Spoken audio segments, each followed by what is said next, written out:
నిన్న శాసనసభలో BRS party శాసనసభ్యులు జగదీష్ రెడ్డి గారిని సస్పెండ్ చేసిన విషయం మనందరికీ తెలిసిందే.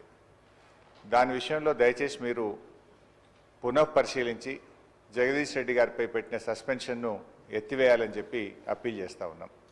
జగదీష్ రెడ్డి గారు ఎక్కడ కూడా మీ పట్ల అమర్యాదగా కానీ ఏకవచనాన్ని కానీ సంబోధించలేదు.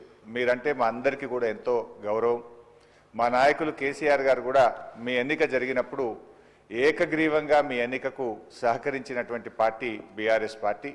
మా నాయకులు కేసీఆర్ గారు కూడా ఎప్పుడు కూడా మాకు చెప్తూ ఉంటారు, సభా సంప్రదాయాలు పాటించాలని, మీ పట్ల గౌరవంగా ఉండాలని కూడా చెప్తూ ఉంటారు. సో మాకు ఎక్కడ కూడా బీఆర్ఎస్ పార్టీకి కానీ మా సభ్యులు జగదీష్ రెడ్డి గారికి కానీ మీ పట్ల మంచి గౌరవం ఉంది తప్ప మేము ఎక్కడ దురుద్దేశంగా కానీ ఏకవచనంని మీ పట్ల ప్రయోగించలేదు. అందువల్ల మాకు కూడా, ఎందుకంటే నిన్న జగదీష్ రెడ్డి గారికి మీరు మైక్ ఇచ్చుంటే వారు చెప్పుకునే అవకాశం ఉండేది.